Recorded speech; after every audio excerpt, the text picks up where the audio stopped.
बिस्मिल्लाहिर्रहमानिर्रहीम। अस्सलाम वालेकुम। कैसे हैं सब लोग? ठीक हैं। आज हम बनाएंगे चाइनीज़ पकोड़े। जैसे कि रमज़ान आ रहा है तो के लिए हम जब पकोड़े वगैरह बनाते हैं तो आज ज़रा कुछ डिफरेंट करके बनाएंगे कि दिखने में भी मज़े के होंगे और टेस्ट में और भी ज़्यादा मज़े के और बनाने में बिल्कुल आसान से होंगे। उसके लिए मैंने यहाँ पे 2 आलू लेके उनको छील के वॉश करके रख लिया है। बंद गोभी जाएगी और यहाँ पे मैंने 2 गाजर लेके उनको भी वॉश करके और पे छील के रख लिया है। बस थोड़ी सी चीज़ें जाएंगी और बहुत ही बेहतरीन से हमारे जो है चाइनीज़ पकोड़े तैयार होंगे। चलिए हम बनाना शुरू करते हैं। यहाँ पे अब हम कद्दूकश ले लेंगे और उससे ये आलू और गाजर ये हमने कद्दूकश करना है मोटी वाली साइड से।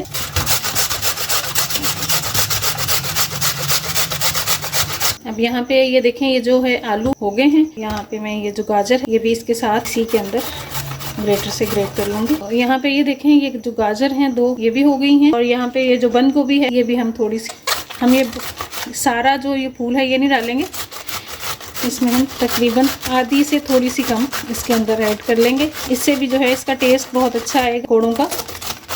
सब यहाँ पे ये देखें ये बंद गोभी है, देखें तकरीबन आधा मैंने जो है इसको कर लिया। इतना ही हमें चाहिए था। डालेंगे अब हम यहाँ पे इसको भी वॉश करने से पहले इसके अंदर ये देखें 1/2 टीस्पून से ज्यादा थोड़ा नमक ये यहाँ पे डाल के और इसको अच्छे से मिक्स करके और 10 मिनट के लिए छोड़ें। इससे ये होगा कि जो सब्जियों का जो पानी होगा वो सारा अच्छे से निकल जाए और फिर उसके बाद हम इनको वॉश करेंगे। यहाँ पे हमने इसको मिक्स करना है अच्छे से। बस इसको हम ऐसे मिक्स कर और यहाँ पे 10 मिनट के लिए छोड़ देंगे ऐसे। तो अब यहाँ पे ये देखें नमक को लगाए हुए हमें 10 मिनट हो गए। ये देखें सब्जियों का पानी जो है ये देखें यहाँ पे देखें कैसे निकल आया सारा। आपने जो है जब भी ऐसे बनाएं तो इस तरह से जरूर आप इसका ये पानी जरूर निकाल लीजिए और बस हम इसको निचोड़ के और फिर हम इसको वॉश करने के लिए पानी में बाउल में डाल देंगे।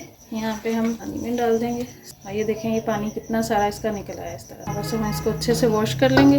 वॉश करके स्ट्रेनर में डाल लूंगी मैं। तो अब यहाँ पे मैंने इसको अच्छे से वॉश करके स्ट्रेनर में थोड़ी देर छोड़ा था, फिर अब इसमें मैंने बाउल में डाल लिया। अब हम इसमें और चीजें जो ऐड करनी है, यहाँ पे ये देखें मेरे पास स्प्रिंग अनियन है, आजकल सीजन में है, बहुत अच्छी आई हुई, तो ये आप जरूर डालिएगा। इससे टेस्ट भी बहुत अच्छा आएगा, कलर भी बहुत अच्छा आएगा। स्प्रिंग अनियन इसमें ऐड कर दिए। यहाँ पे हम जो है ये मैदा इसके अंदर मैं ऐड कर रही हूँ। 1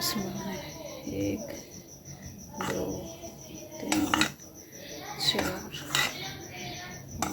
4 6 जो है ये 6 खाने के चम्मच मैंने इसमें डाले। ये हम इसमें ऐड करेंगे मैदा। और यहाँ पे कॉर्नफ्लोर है, ये भी मेरे पास 2 से 3 खाने के चम्मच है। बस ये हम इसके अंदर जरूर डालेंगे। इससे जो है इसके अंदर बहुत ही अच्छा खस्ता बनाएगा। जो हमारे पकोड़े हैं वो अच्छे क्रंची से तैयार होंगे। और यहाँ पे नमक जो है ये हम 1 टीस्पून ऐड करेंगे इसके अंदर। आप अपने टेस्ट के अकॉर्डिंग कम या ज्यादा कर सकें। और ये 1/2 टीस्पून भर के यहाँ पे मैं काली मिर्चें डाल रही हूँ उसके अंदर। यहाँ पे हम इसके अंदर 1 अंडा ऐड करेंगे।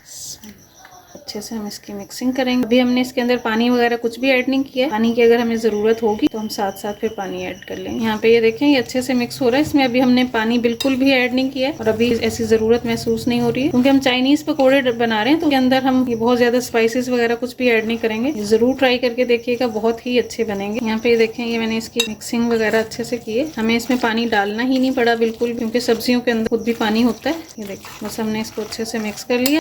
अगर आपको मैदा वगैरह कम लगे तो आप इसमें यहाँ पे थोड़ा बहुत और भी ऐड कर सकते हैं। बस हमने इतना ही रखना है इसका बैटर। हमने बहुत ज्यादा इसको मैदा बहुत ज्यादा नहीं लाना है। सब्जियां जो हैं उनका कलर भी नजर आए और बस इतना कि सब्जियां बाइंड हो जाएं, इतना हमने इसके अंदर मैदा ऐड करना है, इससे ज्यादा नहीं। तो बस अब ये बैटर हमारा जो है रेडी है। कलर कितने प्यारे आए हैं और बेहतरीन सी जो हमारी चाइनीज पकौड़ों का बैटर है ये रेडी है। तो बस अब हम बनाएंगे। अब यहाँ पे ये जो देखें ये बैटर बना के रखा था मैंने, इसको 5 मिनट का रेस्ट दिया था। तो ये सब्जियां जो हैं सही अपना पानी जो है रिलीज कर देती हैं। अब बस देखें ये बैटर हमारा बिल्कुल रेडी है और मैंने ऑयल रख दिया है गर्म होने के लिए। तो बस अब हम चाइनीज पकौड़े हम बनाना शुरू करते हैं। अब यहाँ पे ये ऑयल रख दिया मैंने। ये इस तरह से देखें चम्मच के अंदर एक लेके ऐसे ऐसे रखते जाएंगे।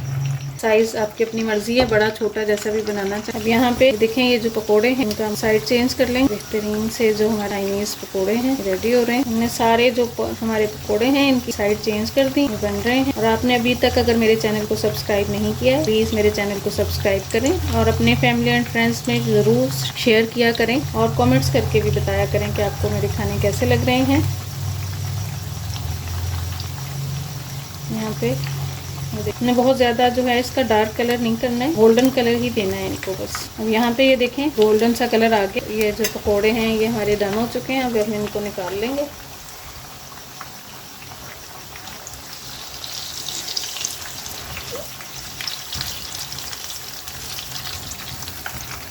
ये देखें यहाँ पे कलर कितना प्यारा आया है। ये जो हमारे चाइनीज पकोड़े हैं ये रेडी हैं। बस अब हम इसी तरह से दूसरा बैच डाल लेते हैं और फिर आपको मैं फाइनल लुक दिखाती हूँ। तो यहाँ पे अब यह जो हमारे चाइनीज पकोड़े हैं ये रेडी हैं। बहुत ही अच्छे सॉफ्ट से मजे के तैयार हुए हैं। बहुत ही कम चीजों से और झटपट से तैयार होने वाली रेसिपी है। आप ये रमजान में या आम तौर पे टी टाइम स्नैक्स के तौर पे बनाना चाहें तो सबको बहुत पसंद आएंगे। आप जरूर ट्राई करके देखिएगा। और अगर आपने अभी तक मेरे चैनल को सब्सक्राइब नहीं किया प्लीज मेरे चैनल को सब्सक्राइब करें, अपने फैमिली एंड फ्रेंड्स में शेयर करें और कमेंट्स करके बताएं कि मेरे खाने आपको कैसे लग रहे हैं और कहाँ से आप देख रहे हैं। तो फिर इंशाल्लाह मिलते हैं नेक्स्ट रेसिपी में। अल्लाह हाफिज।